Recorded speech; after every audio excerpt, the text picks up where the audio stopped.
ഇന്ന് നമ്മൾ ഫ്രണ്ട്സും ഫാമിലിയൊക്കെ ആയിട്ട് റാസൽ ഖൈമയിലുള്ള ഒരു ഫാം ഹൗസിലേക്ക് പോകാനുള്ള പ്ലാനാണ്. മലാത്ത് അൽ തയ്ർ എന്നാണ് ഈ ഫാം ഹൗസിന്റെ പേര്. ഇപ്പൊ നമ്മൾ ലഞ്ചൊക്കെ പാർസൽ ചെയ്തിട്ടുണ്ട്. അപ്പോൾ അവിടെ നിന്ന് ചെക്ക് ഇൻ ചെയ്തതിന് ശേഷം അവിടെ പോയിട്ട് കഴിക്കാനാണ് ഉദ്ദേശിക്കുന്നത്.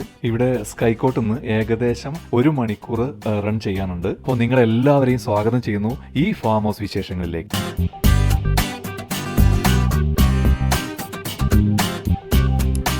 മെയിൻ റോഡിൽ നിന്ന് ഒരു 500 മീറ്റർ ഓഫ് റോഡ് ഉണ്ട് ഇവിടെ ഫാം ഹൗസിലേക്ക് എത്താൻ.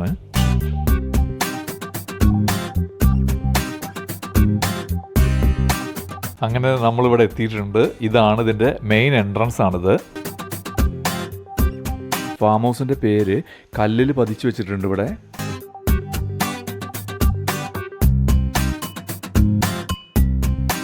ഇവിടുന്ന് അങ്ങോട്ട് നോക്കുകയാണെന്നുണ്ടെങ്കിൽ ബൗണ്ടറി വളരെ വിശാലമായി കിടക്കുന്നത് കാണാം. അങ്ങ് ദൂരെ കാണുന്നത് കണ്ടില്ലേ, ആ ഹട്ടൊക്കെ ഉണ്ടല്ലോ, അതൊക്കെ ഈ പ്രോപ്പർട്ടിയിൽ വരുന്നതാണ്. പിന്നെ കാറുകൾ പാർക്ക് ചെയ്യാനുള്ള ഏരിയ താഴെ ഉണ്ട്. നമ്മൾ ഇവിടെ കൊണ്ടുവന്ന് പാർക്ക് ചെയ്തു എന്നുള്ളൂ. ഇനി നമുക്ക് ഇതിലൊന്ന് കയറി നോക്കാം എന്തൊക്കെയാണുള്ളത് എന്നുള്ളത്.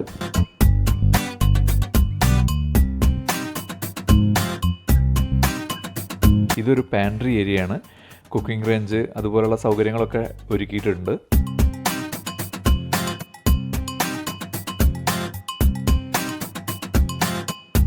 ഇതൊരു വലിയൊരു ഹാളാണ്. ഇതിലാണെന്നുണ്ടെങ്കിൽ ഫ്രിഡ്ജ് ഉണ്ട്. അതുപോലെ തന്നെ സോഫ ഒരു എൽ ടൈപ്പിൽ സെറ്റ് ചെയ്തിട്ടുണ്ട്.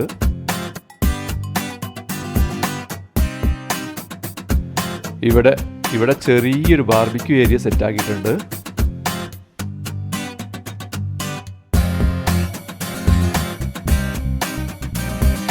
ഇത് ഒരു മജ്ലിസ്. അടിപൊളിയാണല്ലേ.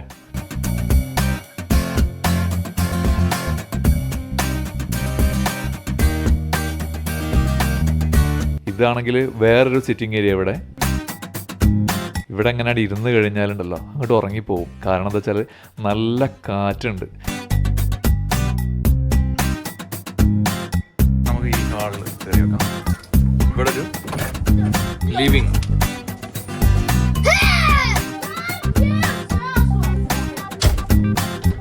ഇതാണെങ്കിൽ ഒരു വലിയ ഹാളാണ്, ഒരു ആക്ടിവിറ്റി ഹാളാണ്.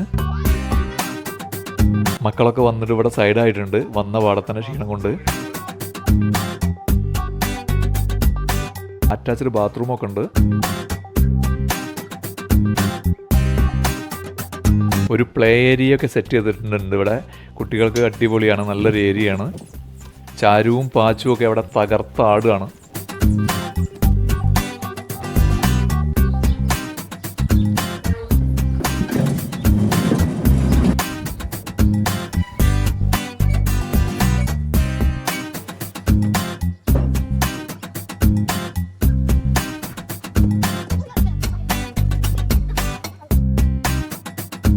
ഇവിടെ ചെറിയൊരു സ്വിമ്മിംഗ് പൂളൊക്കെ സെറ്റ് ചെയ്തിട്ടുണ്ട്. വെള്ളമൊക്കെ അവർ ക്ലിയർ ആക്കിയിട്ട് നല്ല വെള്ളമൊക്കെ നിറച്ച് വെച്ചിട്ടുണ്ട്. ഈ കാണുന്നതാണ് ഇവിടുത്തെ ബെഡ്റൂം. 3 ബെഡ് ഇവിടെ സെറ്റ് ചെയ്തിട്ടുണ്ട്. 2 ഡബിൾ ബെഡും ഒരു സിംഗിൾ ബെഡുമാണ്.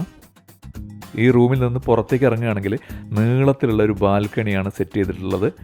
2 ബെഡ്റൂമുകൾക്കും കൂടിയുള്ള ബാൽക്കണിയാണിത്. ഈ രണ്ടാമത്തെ ബെഡ്റൂമിൽ ഒരു ഡബിൾ ബെഡ് മാത്രമാണ് സെറ്റ് ചെയ്തിട്ടുള്ളത്. അറ്റാച്ച്ഡ് ബാത്റൂമുള്ള 2 ബെഡ്റൂമുകളാണ് ഇവിടെ ഉള്ളത്. ഈ ബാൽക്കണിയിൽ നിന്ന് നോക്കുമ്പോഴുള്ള കാഴ്ചയാണത്. ഞങ്ങളെല്ലാവരും ഒന്ന് റെസ്റ്റ് എടുത്തു. അതിനുശേഷം പുറത്തെ കാഴ്ചകളൊന്ന് കാണാമെന്ന് വിചാരിച്ചിട്ട് പുറത്തിറങ്ങി ഒന്ന് കറങ്ങാമെന്ന് വിചാരിച്ചു. ഇപ്പോൾ ഇവിടെ ലൈറ്റൊക്കെ തെളിയിച്ചിട്ടുണ്ട്. എല്ലാവരും നല്ല ഊഞ്ഞാലാട്ടത്തിലാണിപ്പോൾ.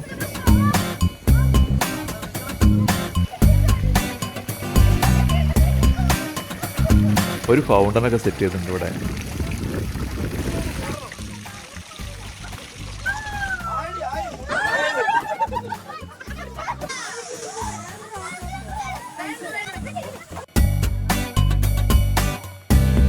ഒരു വിൻറ്റേജ് ടൈപ്പ് പിക്കപ്പ് അവിടെ കൊണ്ടുവച്ചിട്ടുണ്ട്.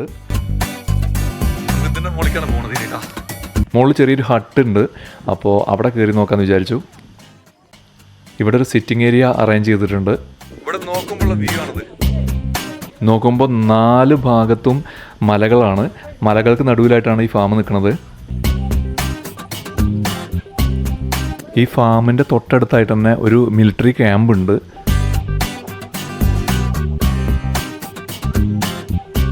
അങ്ങനെ സ്റ്റെപ്പൊക്കെ കയറി ഞങ്ങൾ മുകളിൽ വന്നപ്പോഴേ ഇതൊരു ഹാളാണ്.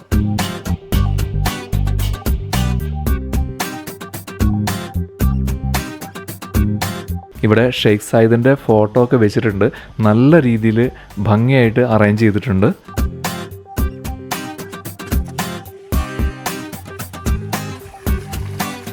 ഈ ഹാളിൻ്റെ പുറകുവശത്തായിട്ടാണ് ഒരു സ്വിമ്മിംഗ് പൂൾ സെറ്റ് ചെയ്തിട്ടുള്ളത്. ഇപ്പോൾ നമ്മൾ നോക്കുമ്പോൾ വെള്ളം നിറച്ചുകൊണ്ടിരിക്കുകയാണ്.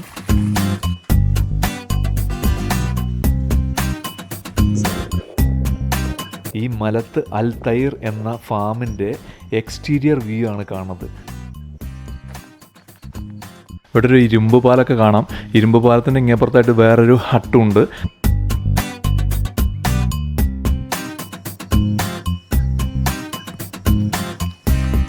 മോളിലേക്ക് കയറിയേക്കാം. ഇവിടെയാണെങ്കിലും ഒരു ഹാള് സെറ്റ് ചെയ്തിട്ടുണ്ട്. അതേപോലെ സോഫയൊക്കെ അറേഞ്ച് ചെയ്തിട്ടുണ്ട്. ഇനി നമുക്ക് ഒരു കാര്യം ചെയ്യാം, ആ ഇരുമ്പ് പാലത്തിലൂടെ പോയി നോക്കാം. ഇത് ആർച്ചായിട്ട് കൊടുത്തിട്ട് അതിൻ്റെ മുകളിൽ ലൈറ്റൊക്കെ കൊടുത്തിട്ട് നല്ല ഭംഗിയാക്കിയിട്ടുണ്ട്. ഇവിടെയാണെങ്കിലും ഒരു റൗണ്ടിൽ ഒരു വ്യൂ പോയിൻ്റ് ഒക്കെ സെറ്റ് ആക്കിയിട്ടുണ്ട്.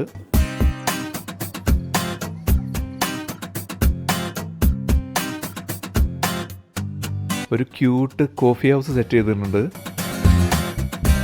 ഇരിക്കാനും കോഫി കുടിക്കാനുള്ളൊരു ഏരിയ ഉണ്ട്.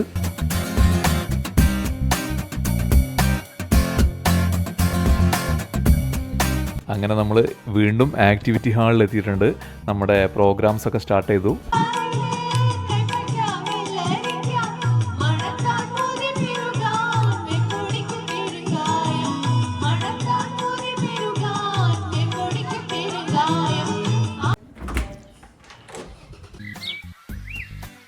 ഈ പക്ഷികളെ ശബ്ദം കേട്ടിട്ടാണ് ഞാൻ എണീറ്റത്. അവ ഡോറിൻ്റെ ഭാഗത്ത് വന്നിട്ട് കൊത്തുവിടുണ്ടായിരുന്നു. ഞങ്ങളങ്ങനെ ഒരു കട്ടൻ കാപ്പിയൊക്കെ കുടിച്ചിട്ട് ഹൈക്കിങ്ങിന് വേണ്ടിയിട്ട് പുറപ്പെട്ടു. ഞങ്ങൾക്ക് ഇവിടെ ഹൈക്കിംഗ് പോയിൻറ്റിൻ്റെ കാര്യമൊന്നും അറിയില്ലായിരുന്നു. അതുകൊണ്ട് തന്നെ ഞങ്ങൾ ഒരു തയ്യാറെടുപ്പും ഇല്ലാതെയാണ് വന്നത്.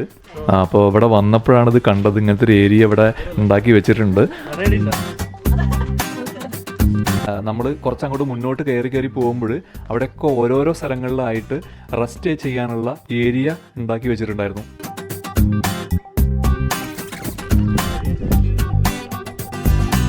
കുട്ടികളാണെന്നുണ്ടെങ്കിൽ നമ്മളെ കൂടെ പോരും എന്ന് പറഞ്ഞിട്ട് വാശി പിടിക്കുമായിരുന്നു.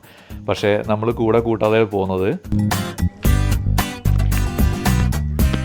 ഇവർ കുറച്ച് ഏരിയകളിലൊക്കെ ഇങ്ങനെ കല്ലൊക്കെ ഇട്ടിട്ട് ഒരു സ്റ്റെപ്പ് ഉണ്ടാക്കി വെച്ചിട്ടുണ്ടായിരുന്നു. അതുകൊണ്ട് തന്നെ കുറച്ചൊക്കെ ഈസി ആയിരുന്നു ഞങ്ങൾക്ക് കയറി പോകാൻ. ഈ ഹൈക്കിംഗ് ഏരിയയും ഈ ഫാം ഹൗസിൻ്റെ അണ്ടറിലാണ് അവർ സെറ്റ് ചെയ്തതാണത്. കുത്തനെയായിട്ട് കിടക്കുകയാണ്. അതുമാത്രമല്ല ചരലായിട്ട് കിടക്കുന്ന സ്ഥലം കൂടിയാണ്. അപ്പോൾ അതുകൊണ്ട് തന്നെ ലേഡീസിന് കുറച്ച് ബുദ്ധിമുട്ടേണ്ടി വന്നു അവിടുന്ന് മുകളിലേക്ക് കയറാൻ വേണ്ടിയിട്ട്.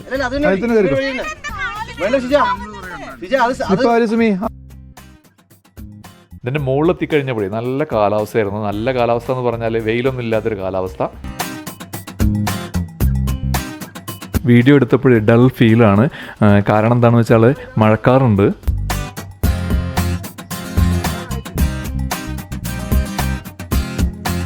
അങ്ങനെ ഞങ്ങൾ ഇവിടെ കുറച്ച് നേരമൊക്കെ വർത്താനൊക്കെ പറഞ്ഞ് അതിനുശേഷം ഞങ്ങൾ മെല്ലെ താഴേക്ക് ഇറങ്ങി. അങ്ങനെ ഞങ്ങൾ തിരിച്ചിറങ്ങി. പിന്നെ ബ്രേക്ക്ഫാസ്റ്റ് ടൈമായിരുന്നു. ഞങ്ങളങ്ങനെ ബ്രേക്ക്ഫാസ്റ്റൊക്കെ കഴിച്ചു. ബ്രേക്ക്ഫാസ്റ്റ് എന്ന് പറഞ്ഞിട്ടുണ്ടെങ്കിൽ ബ്രെഡൊക്കെ ആയിരുന്നു. ബ്രെഡ്, ഓംലെറ്റ്, ദോശമാവ് കയ്യിൽ വെച്ചതുകൊണ്ട് ദോശ ഉണ്ടാക്കി. അടിപൊളിയായിരുന്നു. ഇവിടുത്തെ മെയിൻ കിച്ചണാണ് ഈ കാണുന്നത്. എല്ലാ സൗകര്യങ്ങളുള്ള ഒരു കിച്ചണാണ്. ഇതാണെങ്കിൽ എൽ ഷേപ്പിലാണ് അറേഞ്ച് ചെയ്തിരിക്കുന്നത്. ഇതാണ് ഇവിടുത്തെ ഡൈനിങ് ഹാള്. ഡൈനിങ് ഹാളാണെന്ന് പറഞ്ഞാൽ ഒരു 10-22 പേർക്ക് ഒരുമിച്ചിരുന്നിട്ട് ഭക്ഷണം കഴിക്കാനുള്ള സൗകര്യം ഒരുക്കിയിട്ടുണ്ട്. ഒരു എൽ ഷേപ്പിൽ സോഫ സെറ്റ് ചെയ്തിട്ടുണ്ട്. അങ്ങനെ ഞങ്ങൾ ഫാമിലേക്ക് ഇറങ്ങി. അപ്പോൾ അവിടെ നനച്ചുകൊണ്ടിരിക്കുകയായിരുന്നു.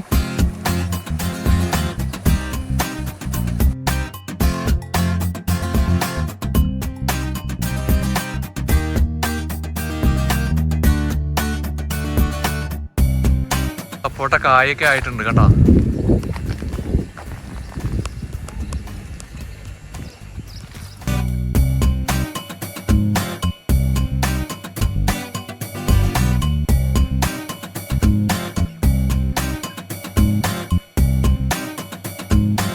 അങ്ങനെ കാരണം ഞങ്ങൾ തിരിച്ചു പോകാനുള്ള പരിപാടിയിലാണ്. അപ്പോൾ ഗൈസ്, നിങ്ങൾക്ക് നമ്മുടെ വീഡിയോ ഇഷ്ടമായി എന്ന് വിചാരിക്കണം. നമ്മൾ വീഡിയോ വൈൻഡപ്പ് ചെയ്യുകയാണ്. ഇനി നല്ല അടിപൊളി വീഡിയോയുമായിട്ട് വീണ്ടും കാണാം. ഈ ചാനലിലെ വീഡിയോസ് ആദ്യമായിട്ടാണ് നിങ്ങൾ കാണുന്നുണ്ടെങ്കിൽ ദയവായിട്ട് സബ്സ്ക്രൈബ് ചെയ്യുക. നിങ്ങളുടെ ഫ്രണ്ട്സിന് വേണ്ടിയിട്ട് ഷെയർ ചെയ്ത് കൊടുക്കുക. നിങ്ങളുടെ എല്ലാവരുടെയും സപ്പോർട്ടും പ്രാർത്ഥനയും പ്രതീക്ഷിക്കുന്നു. Signing off. ഹേയ് സജിത് സഹോ.